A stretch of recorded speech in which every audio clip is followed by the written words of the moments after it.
Krásний день, přátelé. Připravila jsem pro vás předpověď na březen 2025.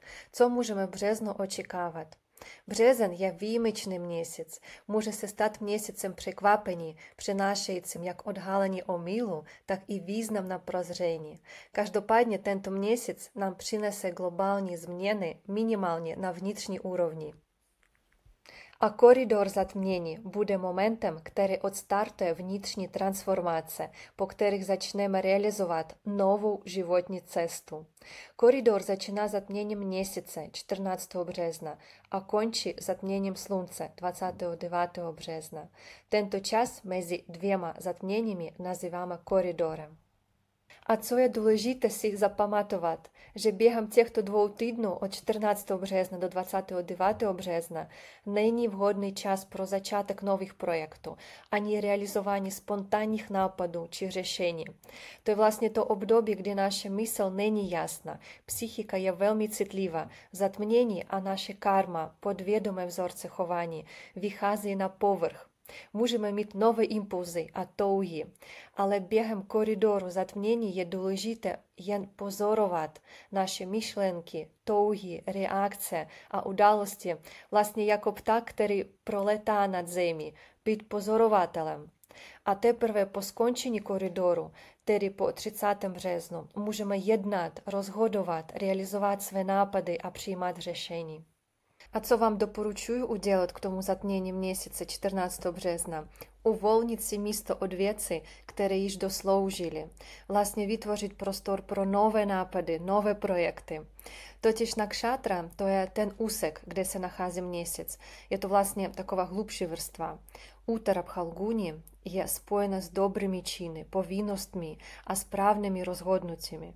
To je ten čas, kdy vám vesmír ukáže směr, cestu, kterou byste se měli vydat. Pokud něco dlouho zůstávalo nevyřešené, toto zatmění to vynese na povrch.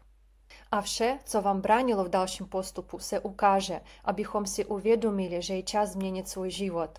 Ale nezapomeňte, že v koridoru zatmění není čas na akci. Jednání si nechte na později, až ten koridor skončí. Ještě tady musím říct o zatmění slunce 29.3. ve znamení ryb, protože znamení ryb přináší změny uvnitř nás.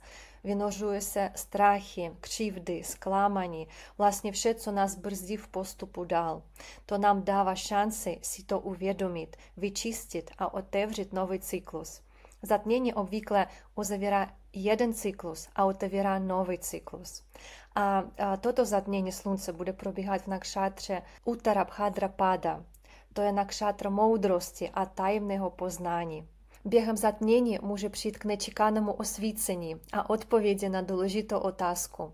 Všechno, co se zdá být náhodné, je ve skutečnosti součástí většího plánu. A někdo konečně pochopí, že je čas uzavřít jednu kapitolu svého života a začít psát novou, rozloučit se s něčím, co nás tíží a brzdí náš růst. Toto zatmění může změnit náš pohled na život a naše hodnoty. To, co nám připadalo dříve důležité, může ztratit význam a naopak to, čemu jsme nevěnovali pozornost, může se stát zásadním. Pro někoho to mohou být otázky lásky, protože zatmění zasahuje Venuši a pro někoho oblast podnikatelských aktivit zasahuje taky i Merkur. Další důležitou událostí je Merkur v pádu. 27. února Merkur vstoupil do svého složitého postavení v rybách, je v pádu a ještě k tomu bude retrogradní od 15. března. Pamatujme, že podle předpovědi z února na jaře, konkrétně v březnu, se v rybách zhromáždí více planet. Pro Venuši, planetu lásky, která v rybách se cítí skvěle, to bude pozitivní, ale pro Merkur to znamená oslabení. Merkur je naše logika, intelekt, rozum. V této fázi jakoby všechny tyto oblasti byly na dovolené. Myšlenky budou chaotické a nejasné, emoce zesílí, pozornost se snadno ztratí. V tomto období lidé častěji zapomínají, vznášejí se v oblacích, dohody budou nejasné a rozmazané.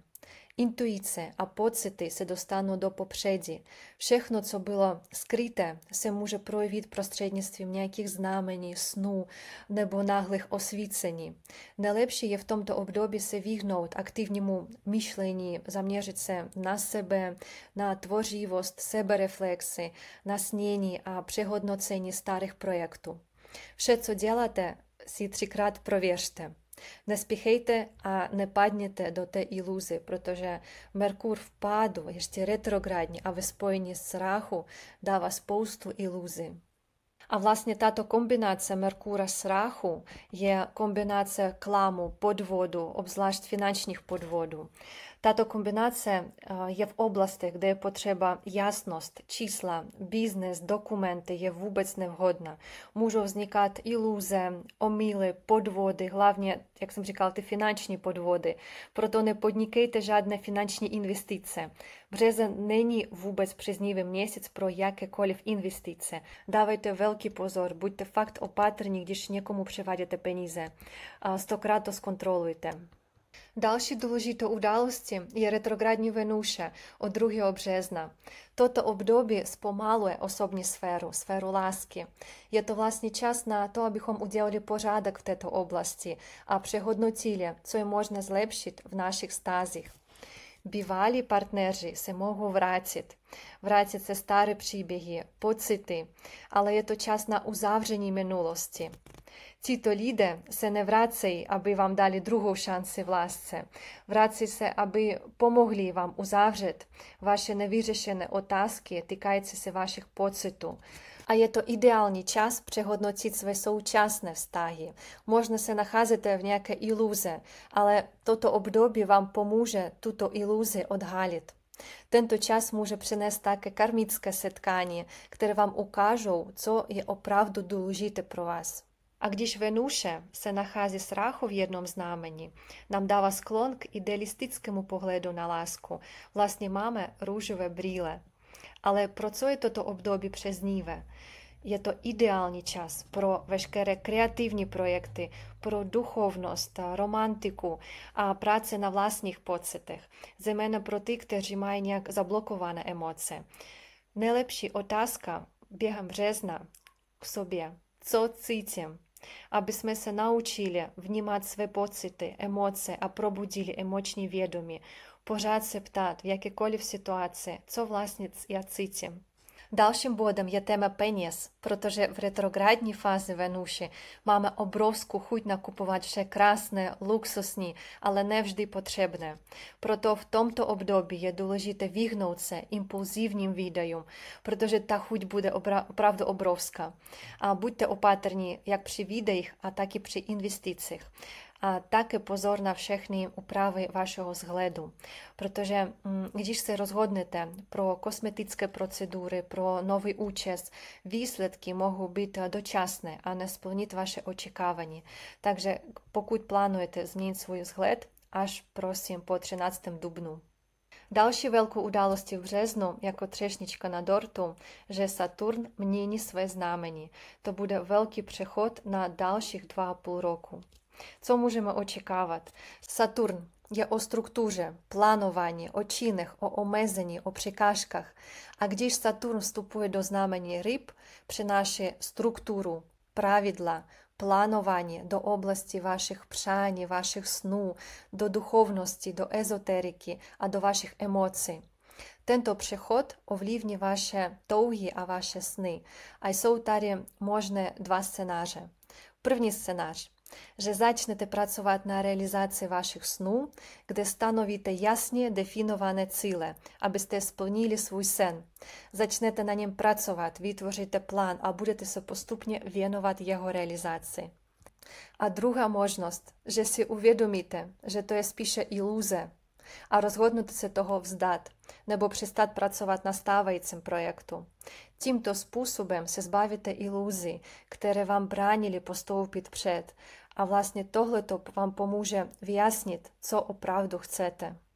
o tom великом приходу Сатурну до нового знамені, které ovlivní vaše následující 2,5 roku, se podělím na svém Instagramu. Odkaz na Instagram dám na konci videa. A připravím vlastně předpověď pro každé znamení ascendentu a ukážu, jaké změny to přinese. A tady zhrneme události března. Коридор затмнений, který odhalí dlouho potlačované pocity a připraví vás na změnu životního směru. Retro Merkur v pádu. Logika, intelekt a rozum jsou na dovolené. Pozor na podvody. Retro Venuše spolu s Ráhu. Návrat otázek týkajících se vztahu a lásky. Vhodné pro kreativní a duchovní projekty. A Saturn začneme pracovat na realizaci svých snů nebo se zbavíme iluzí, které nám brání v dalším rozvoji. A tady je odkaz na můj Instagram, kde sdílím užitečné týdenní předpovědi. A pokud máte zájem poznat svůj životní úkol a objevit své zdroje životní energie, zvu vás na svůj intenzivní kurz záznamu. Najdete tam 4 menší lekce a 2 lekce přizpůsobené vašemu osobnímu postavení horoskopu. To vám ulehčí život, nasměruje vás na vlastně vědomý, šťastný život a pomůže vám taky pochopit poslání vašeho partnera, dětí, čímž zlepšíte vaše vztahy. Před 5 lety mi tyto posvátné informace pomohly objevit mé životní poslání. Děkuji za pozornost. Přeji vám úspěšný, krásný březen.